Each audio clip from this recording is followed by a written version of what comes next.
Hey, what's up, everybody? I'm here to give you guys my WWE Smackdown for this week, October 2nd, 2018.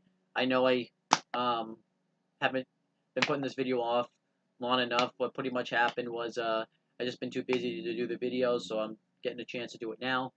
So let's just get right into this. We had Corey Graves, Tom Phillips, and Byron Saxton on commentary for this show. Show opens up with Paige cutting a promo, and this was pretty much to kind of give us a follow up to the Samoa Joe segment for last week.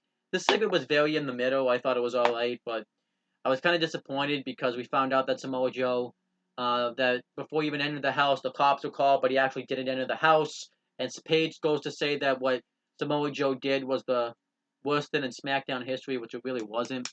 And then she says that she was considering firing Samoa Joe, but AJ Styles dropped the charges so that way he could kick Samoa Joe's ass at Super Showdown. So the match is on, and then it shows like a video at AJ Styles' house where AJ Styles is there and says that he didn't want to go to SmackDown because he doesn't want to be away from his family, so Samoa Joe doesn't do that again. And he talks about how his kids have had to see Samoa Joe torment him and his family, and his daughter's worried about Samoa Joe showing up. But he says that at Super Showdown he's pretty much going to kill Samoa Joe, and that he's going to retain the WWE title. And I really like, he's not going to leave this house until he gets confirmation that Samoa Joe's flight has left for Australia. I really like, I liked AJ's promo, but this segment was just decent. Really wasn't anything special. That was kind of lame. Then we had a mixed tag team match, The Fabulous Truth versus Andrade Cien Almas and Selena Vega. This was a entertaining tag team match. But this is a match that really shouldn't have been booked because both teams really can't afford a loss. I don't know what's going on with Andrade Cien Almas. The WWE seems like they have some confidence in him, but he hasn't won any matches in like a month, so it's just like, eh. You can have as many good matches, but if you don't win, it doesn't mean anything. But you can't have the Fabulous Truth lose either, because that's a pretty hard act right now. But the Fabulous Truth did win when Carmelo got the code of silences on Selena Vega. So at least almost I guess they need the fall, but I don't know, didn't like it. And then Paige is backstage, and Ty Dillinger wants a match with Randy Orton, and he demands it. And Paige, after all the warning, realizes that Ty Dillinger isn't gonna listen, so she ends up granting the match. Then we had the New Day Cooks, where they try to show off the famous pancake recipe, which I don't really get. And Booty's Worth was out there, and he looked miserable. The Ball come out and put an end to the whole thing and just beat the crap out of the New Day and dump pancake batter on Booty's Worth. I didn't like this segment either. It was dumb. Then you had Ty Dillinger versus Randy Orton, which I thought was awesome. Ty Dillinger attacks Randy Orton immediately, but Randy Orton's able to get the upper hand eventually after Dillinger's been beating him up, and Orton hits the draping DDT from the barricade, and then he ends up taking Ty Dillinger's finger, put it into the metal part that holds up the turnbuckles, and bends Ty Dillinger's finger back and breaks his finger, which I kind of like because that ties into the whole him not being able to do the 10-10-10 thing. So I like this. And then Shelton Benjamin's backstage, and the Miz heard his complaints about not being able to get on TV, so the Miz granted him a match with Daniel Bryan, but Benjamin pretty much wants the Miz to go out there and hurt Daniel Bryan, so that way he will be unable to. So that way Miz can have easy pickings going into Super Showdown. And then Aiden English is backstage, and he wants to make sure the footage gets shown from One Night in Milwaukee. So we had that segment, One Night in Milwaukee. What was it?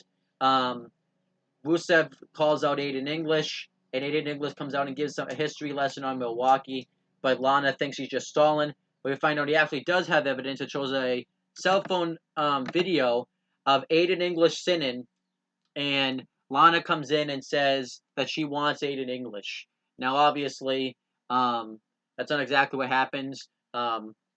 It was taken out of context because Lana comes in and says, "I want you," but then the video cuts out, so that means there was probably more to it than that, where, Lana said, "I want you," and then probably to do a promo or something like that. It was probably, it probably is just harmless, but it looks worse than what it is. But I did like Rusev's reaction when Lana said, "There's more to it than that," and then Rusev goes, "There's more?"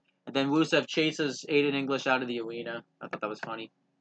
But a good segment here. I actually thought it was good. I was going in there expecting the worst, and I thought it ended up being pretty good. Then we had Shelton Benjamin versus Daniel Bryan with The Miz on commentary. I thought this was a good match. Daniel Bryan's about to get the win. Miz gets on the apron. Bryan attacks Miz, and then Benjamin hits the pay dirt on Bryan for the win, which I was okay with Bryan losing because it was via interference. Then afterwards, the Miz beats up Daniel Bryan and lays him out with the Skull Crush finale. Just beats the crap out of him. So this ties into the match Sunday. I'm looking forward to the match tomorrow, actually. No, it's not Sunday, tomorrow. Then we had the breast cancer segment where Naomi endorsed everyone that had breast cancer and was breast cancer survivors and all that stuff. Then Asuka beat Peyton Royce in a match I didn't care about. Then we had Becky Lynch's surprise, which was pretty much a poster of her beating up Charlotte Flair, and she said she's going to do the same thing at Super Showdown. At least Becky Lynch came off more like a heel this week. And then afterwards, Charlotte Flair comes out and attacks Becky Lynch and beats the crap out of her, and the fans booed, and that was that. And then that was pretty much SmackDown this week. Overall, I thought SmackDown was a pretty decent show. I don't think it was. I thought it was just kind of by the numbers, and I expected more from a go-home show. But I liked the Randy Orton segment. I liked Benjamin versus Bryan, One Night in Milwaukee, and main event segment was pretty decent. So SmackDown was a pretty decent show. I'll give SmackDown a C+. But that's pretty much my review of SmackDown. Thank you guys for watching this video. Please make sure you guys like, comment, and share this video so people will watch it. Make sure you guys subscribe to this channel for more content. Click on the bell so that way every time I upload a video, you guys will get the notifications for it. Make sure you guys do the same thing for my CM Brothers YouTube channel where I have the Wrestling Rundown up. And make sure you check out my own The Talkinator channel because I've been posting a lot of videos on there lately. That's pretty much it, guys. Talk to you later.